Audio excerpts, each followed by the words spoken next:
Hi everybody, welcome back to the channel. If you're new here, my name's Paul Reed and I'm a professional photographer. I've had a lot of comments, a lot of emails and things, people asking who I use to print my books. So I released one book a few months back, Monochrome Portraits, that's all sold out. I only do 500 limited edition copies and assign and number them. And then the next book, which is coming out the end of the month, is called Monochrome Moments, and that's like loads and loads of my street photography. It's even way thicker than my portraits book. Now the company which I use to do these books is a company called Mixam. I know there's loads of companies out there. Let's just take Blurb for instance. My problem with somebody like Blurb is that there's nobody at the end of that telephone if something goes wrong, or there's nobody on the end of the telephone just to talk to, full stop. When I asked if, how much it was going to be for, 500 bucks, I had to get this, this special quote and stuff off them. And, to try and get the costs of that, I could, put that book out and charge an amount that people would want to pay. But, it took ages and ages for them to reply to this email, and the price just wasn't great. I've also used Blurb in the past for various other books for myself, and I was never really that blown away with the quality of them. I was never that blown away with the print quality. And for me, it all comes down to how good is that print quality? Do the photographs in the book look the way that you thought they should look? Do they look how you imagined? And what I've found with Mixam is, even though this is digital printing, they look the way that I imagined them to look. So that means whenever these books go out to people, that they're seeing those photographs the way that I want them to be seen. For those of you not that technically minded to do with these things, there's an online tool on there that you can arrange how you want your photos to look, how you want your text to look, all of that sort of stuff. So you don't need any other software in order to make a book. And it's relatively quick to make a book on there. It took me quite a long time to make it, but that was simply because I had to do a lot of stuff to do with, well, how do I want these to be displayed? What do I want displayed next to each other? It's more in the preparation and the thinking of, what do you want your book to say? How do you want it to look? That's the stuff that takes time. But once you've got all of that done and you know exactly what it is that you want, then that online tool is really easy to use. Now, obviously, the more books that you order, the cheaper it is. I only ever do 500 books, and I only do 500 books because I like to keep them as a very limited edition, and I sign them and I number them because I want these books to be very special to people. So that's who I use. But maybe that's not the only question that people should be asking. I think the question that you should be asking is this the right time to do a book?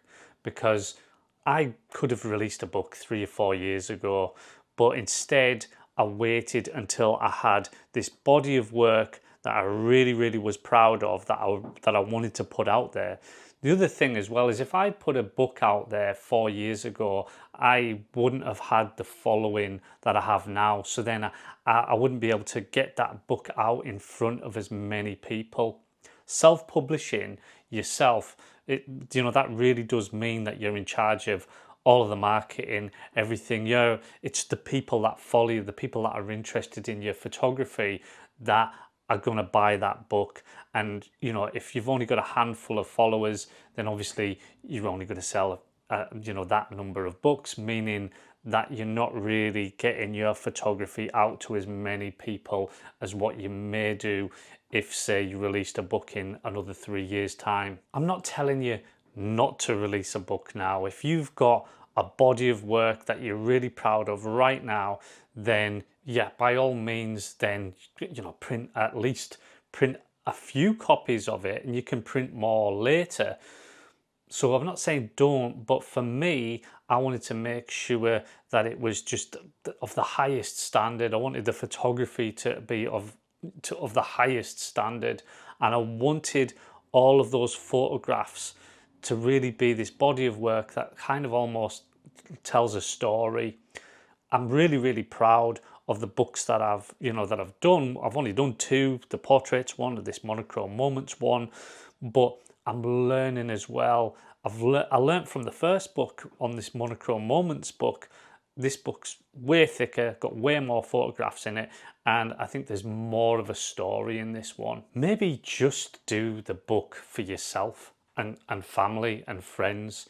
If that's the stage that you're at, and you really kind of want to put this work out there that you've done so far, and you haven't got that following, it's good practice anyway, maybe just to not even release the book to the general public, but just print whatever you would consider your body of work, keeping it all the same theme, and then just do a book. Because even just a few copies, it's not going to cost the earth to do that. Like with any printing, as soon as you put a cost to something, so this is the danger that we're in with digital photography these days. We put so much out there on Instagram because it's free.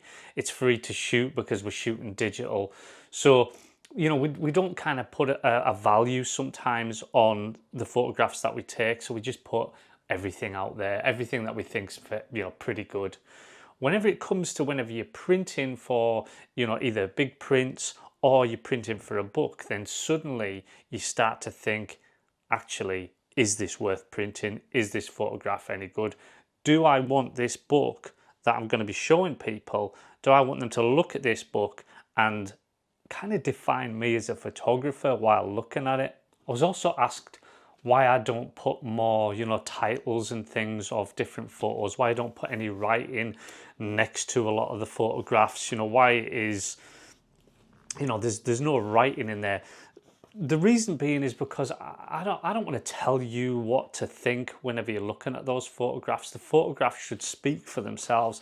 I do put some writing, in the beginning parts and then on the back, but what I don't want to do is really take away from those images by telling you what to think about those photographs.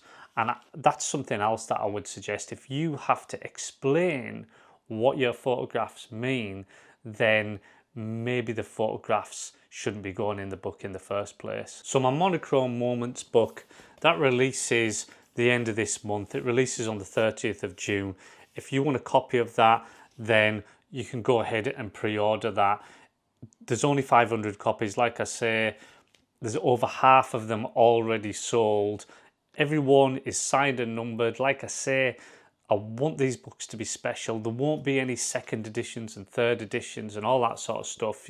This is it. That's all there is. There's 500 and that's that. So if you want a copy, then I'll leave a link in the description so that you can get hold of one. I'm hoping that it inspires you as a photographer. I'm hoping that it maybe inspires you with your body of work, that it's something that really drives you forward as a photographer. That, and just to really enjoy the book and enjoy the photography. Thanks again for watching. I'll see you next time.